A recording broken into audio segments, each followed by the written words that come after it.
Either way, let's talk about this book. So we're talking about the DEViANT today. This is new number one, of course, from James whatever the fourth and Joshua Hickson on the illustration. It's an image book, and yeah, this one's cool. I'm not going to go into James's back catalog of titles because he's done a billion and everybody knows his name, so there's no point in doing that. Joshua Hickson, like pretty famous for The Plot. If you guys remember that Vault book that started like a few years ago, I don't know, there's a book up there, The Plot. But yeah, I really like that book a lot. That was a cool book. And then he did. Do you guys remember Shanghai Red? Did you read that? The like on sea book, like that was a really cool book too. But he did that. So those are like his two biggest things. He's done some other stuff and done covers and everything, obviously. But that's pretty much where Joshua Hickson has been the last few years. And then this book, I know I always stumble through these. You know what? I should start making Nick read these since he works at a school. He could probably read things much better than me. But anyways, you want? I could do it. You want me to do it? You got a synopsis in front of you? I can pull it up. Grab one by me and Benny Stahl. So yeah, that's a nice haircut you got going on.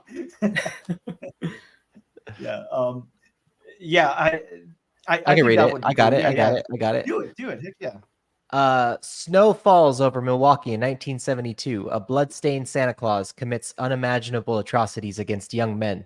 50 years later, a troubled young writer interviews this so-called deviant killer who still maintains his innocence from behind bars.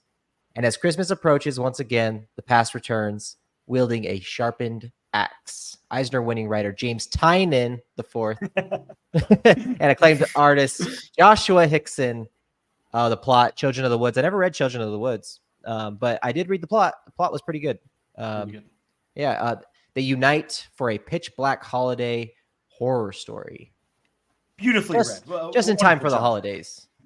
For real. Well, it's cool because like we're between the two, like, you know, the two big ones for me, at least. You got Halloween, you got Christmas.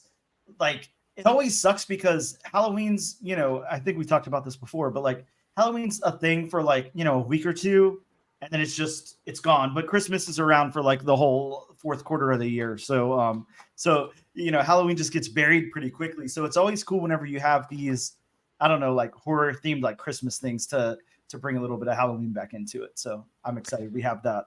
Yeah, I love the mixing of the two holidays. It always leads to pretty fun stories. Exactly. Right. I was gonna ask Benny for our ignorant American listeners and for me, what's Thanksgiving like up in Canada? Do you guys do the same stuff? We have pretty similar traditions. Yeah, we celebrate it a bit earlier, but we have typically turkeys to eat. But usually my family tradition is to have a big bowl of chili in the center. Oh, nice. Wow. Yeah. Okay. I like that. Like just regular chili, like turkey chili, or are you eating the chili and the turkey like in unison? Like last time we did have both the bird and the pot, so we were able to have a small bowl beside some cuts. I was about to say, dude, that's like a feast. Like y'all are going to town on Thanksgiving over there. My family goes all out for holiday feasts. I want to see. I would love to go to a Canadian Thanksgiving where they have a turkey in the middle and they just dump chili all over the turkey and then they eat it like that. Ooh, you're giving me ideas, Nick. Yeah, careful. Benny might share some pics next time. That'd be awesome. Also, Benny, you should start a Thanksgiving-inspired comic called "The Bird in the Pot."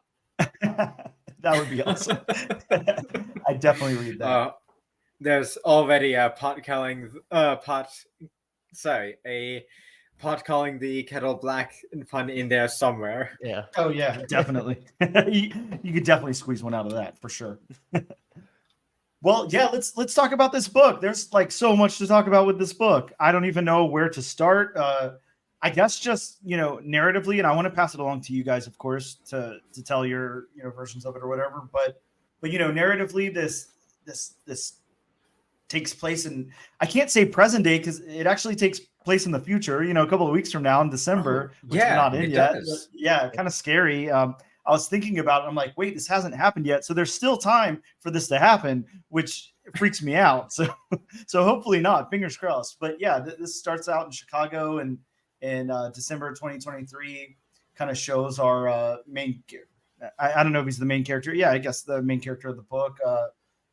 Kind of like in a department store and the stuff he's going through, and then flashes back to 1973 in Milwaukee, where all this is kind of starting to take place. There's the deviant killer, dressed as like a crazy psychotic looking Santa Claus with I don't know what's going on there, like a porcelain doll face or something underneath all that. I'm not sure, but he's killing and murdering and super gory, stringing up young boys and stuff like that, and somebody else gets pinned for it, and we visit that person in jail and do some interviews with him, and then kind of it looks like the book's going to wrap up, and then the murders start taking place again. So that's kind of what's going on in the book there. There's obviously themes here and a lot to dissect and talk about. So yeah, I'd love to hear y'all's perspective of it, what you guys thought and all of that. Benny, you had like some like pretty unique perspective on this. So if you want to start with that, that would be awesome. Yeah. So the two kind of characters we hang around with are both queer. Michael is interviewing Mr. Olson for Behind the Christmas Massacre. Call him Randall. Right away. Yeah. And they right away one identifies the other as queer just by talking with him for a short while. And I thought it was pretty interesting to see how the story all kind of tied together. It seems, I have it written down somewhere here, one sec. The interview with Mr. Olson talks about what it's like to be deviant or degenerate in the eyes of society, and it somewhat compares just criminal behavior to homosexuality and queerness, which it kind of points out is a really bad comparison. That some people can get pretty harmed whenever you call each other extremely poor names, and how society just compares the degeneracy with anyone on the LGBT spectrum. Thankfully, society has progressed a lot better than the 70s, so we've come a long way. Thank God. Yeah. Yeah, no, completely agreed. And I like that perspective because, I'm not going to lie. When I first cracked this open and we got into that part of Randall here, and he was talking about that and everything, again, like, and what anybody, their orientation is and all that, like, I fully support, like, none of that, matters to me in any negative way or anything. But there's certain words in here. And me and Bob talked about this whenever we did the Harriet Tubman Demon Slayer episode. Sometimes, like, to reflect what's going on or to speak in a certain way or whatever, they use words that that aren't part of my vocabulary, something that I wouldn't use. Like they use the N-word a lot in that book, and me and Bob were like, we both loved that book, but we're like, ooh, it's hard to even read that word in my head, like I'm almost bleeping out in my head because it's so ingrained in me, like, that is not a word that you use, of course. And in this book, there's some words that I would consider like a bad word, slanderous word or whatever for queer people. And I did the same thing. I was like, ooh, I don't want to say that out loud, or in my head, like, or whatever. I don't have a voice saying that word or whatever. But yeah, I mean, I get it for the character and everything. It's kind of it's kind of like taking that and like owning it in like some kind of different way or whatever, or not owning it, but taking that as I don't know. It's super hard to articulate what I'm trying to say about it, but it's very interesting. It's very interesting because, of course, JT4 is thank you for that. Is queer himself, and this book is obviously going to have a little bit of himself in it. Now, I wanted to ask you guys, especially, I wanted to know what you thought about this, Nick, because I have thoughts on it. What about the main character here? And his name's Michael, Benny. Is that what you said? Because I kept missing his yes, Michael. Okay, Michael. I think that's what they call him at the start. Okay, yeah. So Michael being a comic book writer and going and interviewing this guy, like, what did you guys think about that? Because obviously, standing in for JT4 there a little bit, having that perspective, and then of course saying things like, "I don't do those kinds of books anymore," and all of that. Much like he won't do superhero books or write Batman or anything anymore, and only does his It's creator own stuff. it's really Thoughts? hard not it's really hard not to see the parallels between the main character and Yeah. and James, especially because he's done this before. He did this with Nice House on the Lake. Yep. The main character of that, the alien in that book, the main character of that is him. He's specifically stated that in interviews before, and all the people that he invites to the lake house are all of his friends, and he's based them all on his friends. So it's hard not to see the parallels, especially when he says something like he is queer, he has glasses, he has his haircut, like he has similar appearance, he is a comic book writer, he's literally talking like it's him. And the fact that he is interested in this serial killer and he's like interviewing him for some reason, which I thought that was really interesting because we don't really know why he's doing it. Yeah. He said that he's doing it for a book or for some purpose, and then the guy keeps saying, but that's not really why you're here, is it? And then we just don't really know why he's there. And then so yeah, it's hard not to see the parallels between that. Obviously he puts himself into this book a little bit, and I just think I really want to know what is the relationship between this old guy and the main character, Michael Randall. His name's Randall, right? Yep. The old guy who gets accused of killing the kids, and Michael. I want to know what their relationship is, because when he gets back into the car with his boyfriend, he says, "Oh, what was he like?" And he says, "Familiar." Like he's like, he's very familiar to me. Like I don't know where I know him from, basically. So I'm very interested in that in the next issue. Yeah, that part almost threw me through a loop a little bit too, because I was trying to read it, for what it was, and I was like, familiar. I'm not sure like what that means. Like, does that mean he feels like he knows him? Does that mean he's like a familiar type of person? And given the connotations of whatever may or may not have happened, or he may or may not have been a part of. I guess it's safe to say it's pretty clear that he's been accused of this, but he's not the person that did it. Obviously, we have a new, or it's happening again. So, and he's incarcerated. So it's probably most likely not him that did this in the past. But yeah, familiar seems odd. And then some of the dialogue that the character talks about and everything too, I was like, familiar. I'm just not sure what he means by familiar. But I'm with you. I want to know what that means. I want to know how they flesh this out and everything. But this story is just like jam packed in this book. Like, it is insane how much they got through in this, and how much. I mean, it's such a short comic. Like, there's barely anything there, but we're going from 1973. We're in current time. We're seeing this killer almost get caught and then get away. We're seeing this guy in prison for it, and then all of this interview process, which pretty much I feel like that kind of takes up the bulk of the book. But we also get some of this really insane, like, gory slasher movie kills in here too. It's like jam packed. It's so dense, full of stuff, and they really get a lot out. Is this like? I didn't look. I should have looked ahead of time. I think this is just a 3-part mini, though. No, I think this should be 9, right? No? Is it 9? Okay. Oh, wow. I mean, I'm seeing 4 solicited right now. I remember seeing something that said 1 of 9 on it. Okay. And I remember thinking that's really long, kind of. Yeah. Yeah, that would be I thought long.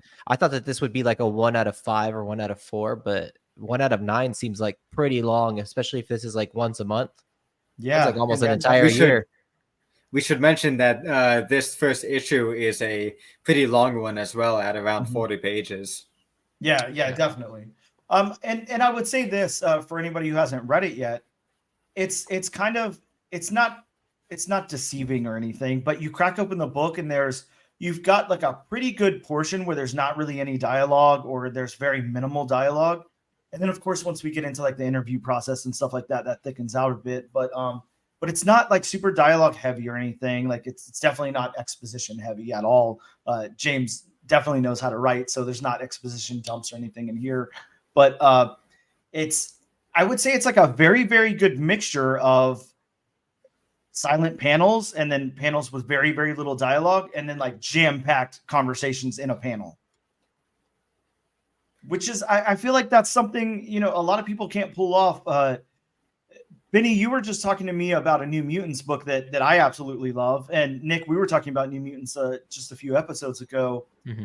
I love Chris Claremont, amazing, amazing writer. But I mean, we all have to admit, you know, some of those books are just dense with dialogue. There's so much dialogue. It's like a novel with a, you know, some pictures in it. But to be able to like walk that line of, there's enough dialogue in here to tell you the story, but I'm really going to let the art breathe and tell the story, is something that like James really, really nails. Like, I think that's what makes him such a great writer. And that's why I end up loving all of his projects.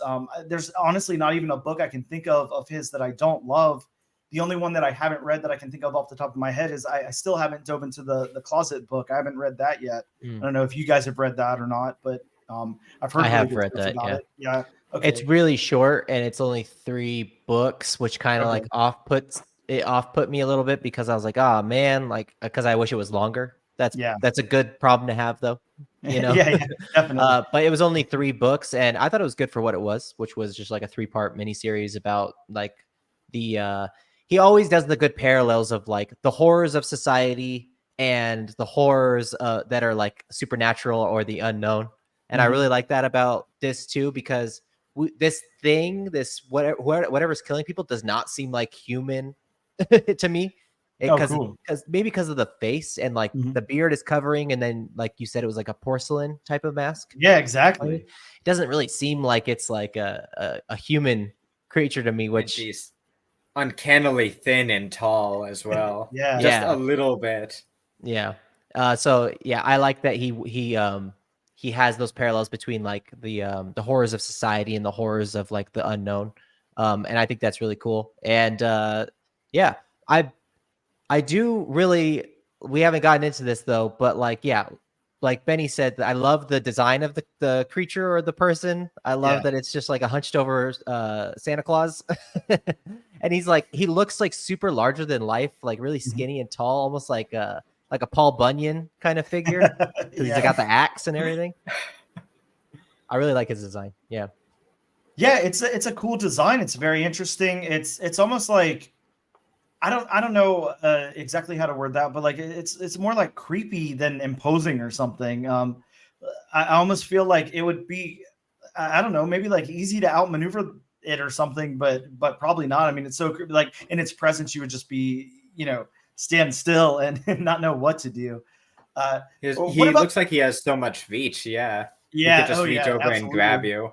Yeah. Like, you're not going anywhere. So what about the kills in this? Are you guys like either of you big like horror or slasher fans or anything like that? Because this actually has some interesting kills for a comic book. Pretty brutal. Yeah, I want to hear Benny's take on this. I think the first body we see is this amazing tense reveal where this old lady is going through a store and there are these long and thin panels and it gets closer and closer, and then you flip the page to a corpse sitting in a chair with its eyes gouged out, just covered in blood, and then you flip to the next scene with little time to stay on it, and the reveal might be my favorite in this comic. Yeah, that was a very interesting reveal. And then, you know, from there, like we have that, and then we flash over to the police, you know, out chasing the deviant killer and everything, and then they open, what is that, like I'm not sure where they go into, but where the 2 kids are like strung together. It's like a barnyard door. That's what I was assuming, like a barn. Yeah, okay, yeah, here we are. Yeah, like a barn. Just your average abandoned farm. Yeah, exactly. Yeah. So, you know, those are out there, of course. But, yeah. You know, and I do like that. I like that you say that, Benny, because, you know, of course I've watched way too many horror movies in my life and all of that. But every time you do see like an abandoned building, a barn out in the middle of nowhere, like a closed down factory or whatever, like does your mind ever go to, God, I wonder what kind of shady shit's going on in there? Like, always, every single time. yeah, I'm like, I really respect like the urban explorer people who just go like break into like abandoned buildings, because I'm like, y'all are crazy, dude. I'd never go in there. Now, whatever happened in there is going to be pinned on you. Like, no, not happening. But talk about the kills though. The when the lady, what Benny was describing of the lady going through the department store and then seeing the guy in the Santa chair and everything like that. The thing that really like grosses me out about that kind of stuff is the sounds, and it's just gurgle, gurgle, and it's just gurgle, gurgle. So he's alive, right? He has to be, because he's gurgling. Yeah, exactly. And he's like gurgling, and his eyes are gouged. We could talk about how disgusting the kills are. Like, I think we're kind of understating it. His eyes are gouged out. It looks like something has been done to his mouth. Like that was gouged out, and like maybe his tongue got ripped out or something like that. There's blood everywhere. And then when we get to the barnyard, there's two boys strung up. Like, and these are supposed to be young boys, so this isn't like adults or anything like that. And they're completely naked. They're strung up with wrapping ribbon, Christmas lights, and they're also what looks like to be like either gutted or castrated. So this isn't like for the faint of heart, like looking at stuff like this. No. This is pretty gross stuff. Like, it's not very intense. It's not like easy going James Tynion stuff where we're just like, oh, you know, like there's creatures, there's monsters. No, this is like disgusting, you know, like to the point where like the police officers are throwing up. And I'm not going to show that. Yeah, and I'm not going to show that full page spread there, because it's like Nick said, it's pretty intense. But they're fashioned together, like, you know, like kind of back, not quite back to back, but like, you know, side to side, basically, with their arms up, and you know, with I don't know what that's called, ribbon around them, and then and ornaments and lights. Like, they look like a Christmas tree. It's terrifying. That is a terrifying visual image. Like, I will have nightmares about that tonight. And thanks a lot, Josh Hickson and James, whatever the hell your last name is, for putting that in my brain, because I didn't want to think about it. But yeah, like you said, I'm not sure what's implied there. I don't know if they're gutted or if something else has happened, but it's very intense. Yeah, very intense visual. Look, I'm just gonna go ahead and say it. We're you know, cutting it close to the 30-minute mark, and it's hard to, like I said before at the top of this is densely packed. So for us to break down everything in this book, you know, it would be a 3-hour podcast, and nobody has time for that. But this is there's so much to explore in this book. Like, if you've not picked this up, or if you picked it up and you haven't read it yet, like, absolutely crack this book open. It's well worth the read. It's very, very good. And like you were just saying, and like you said before, Benny, this is not for like squeamish people. Like, if gore and stuff, like if you can't handle that, you're probably gonna have to stay away from this book. It's a little intense, but the narrative is so good. It's written so well. The perspective in here is so cool. The kind of stand-in for James the Fourth there, and you know, his life as a comic book writer, and his you know, out as a queer person in the world of comic books and everything, like, all comes across in this book. It's stuff that, you know, is out there that he's talking about through his art and everything. And I respect the hell out of that. I think that's very, very cool, you know, to get that out and talk about it in whatever way, because you know, I don't want to stand on a soapbox here, and I can't, you know, relate in the way of you know, experience or anything, but I am like a huge advocate for the LGBT plus community and all of that. So I support the hell out of that, you know, being out there and that being part of the conversation. I think that's very, very cool and very, very good. And who the hell doesn't love James Tynion the Fourth? So, or Tynion the Fourth, or whatever Nick said his name was. So you'll get it one day, Dan. I think you'll get it. I told you, once he comes on the show, I'm going to continue. No, you can't say that, because you said that about Michael Dianalysis or whatever. I did, didn't I? Yeah, I forgot his last name. Close. Yeah, I always think butchered of it so dialysis. much saying it. Yeah. Well, he told me that when we were talking. He was like, you know, people have called me Michael dialysis before. Oh, okay. And he was like, just don't say that. And I was like, oh, I probably already did, but all right. Anyways. So yeah, I had a couple other things to say about like Yeah, the please, dialogue please. back and forth. But Benny, is there anything that like stood out to this for you? Was there anything that was like, I don't know, is there any like panels that you were like, oh, this is great, or dialogue that you thought was cool? There's one piece of dialogue going back to the conversations about the writer writing comics. There's money in it. You'd be surprised. That sounds a bit like James IV peeking through his narrative. Oh yeah. One big thing I'd like to say, the balance of horror in this is simply great, with the cuts back between time and the pacing and the contrast of the claustrophobic panels with the full spreads of a menacing figure or a corpse. Oh, it is just wonderfully done. Probably the most underrated things about comics is that they can show passages of time in a relatively easy way just by placing a bunch of panels together or spreading them apart. We don't really talk about pacing a lot, but the pacing in this was perfect. Like when they're in close quarters, the panels are small. When there's like a big open scene, the panels are big. We don't really think about stuff like that, but like that has to be communicated to the artist a lot of the time to make sure that they know that like there's a certain passage of time going. Besides the fact that it says Milwaukee 2023 or Chicago 2023 or whatever. There was one piece of dialogue between them two because it's very like I love the interview process with this kind of stuff, like the crime scene type stuff. I've always been interested in that. I also like the killer aspect. He says Mr. Olson, right? He calls him Mr. Olson, and then he says Randall's fine, like he's trying to make him more comfortable being with him.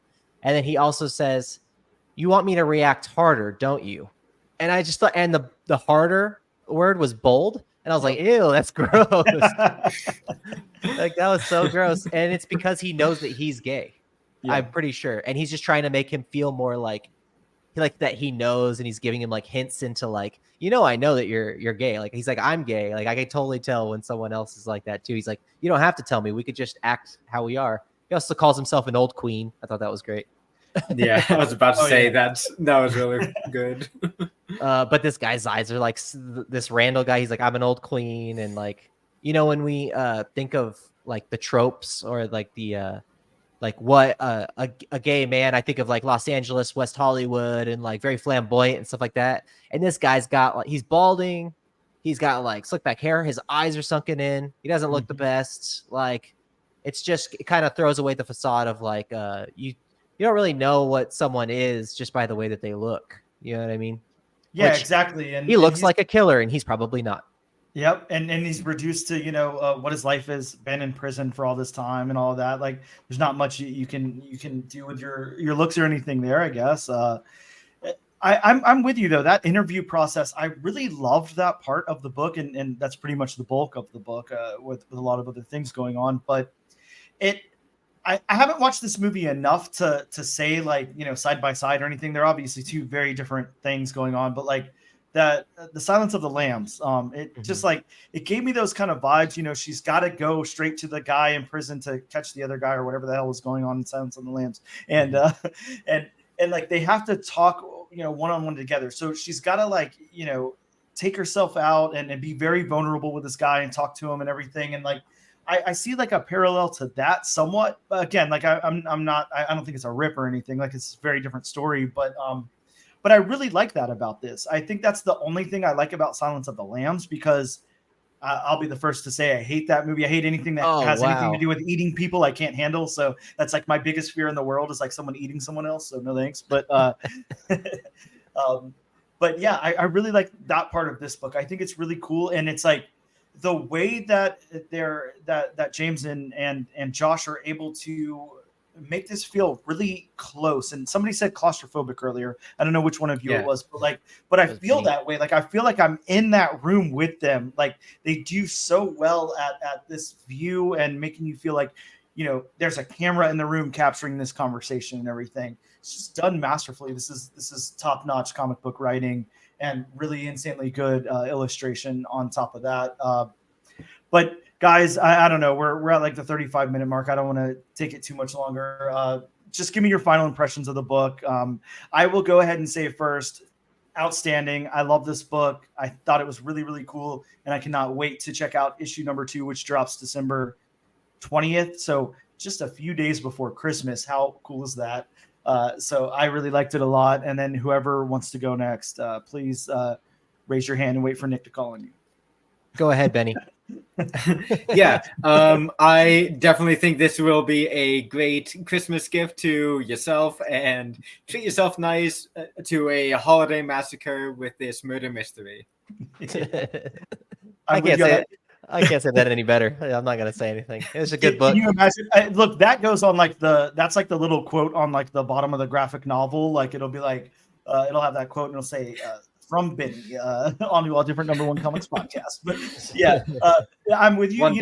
Maybe just don't give it to, a little kid who's like scared of like gore or still believes in Santa or anything, for Christmas. But other than that, yeah, don't give it to anybody who doesn't want to see 2 naked boys tied up and castrated and murdered. Yeah, exactly.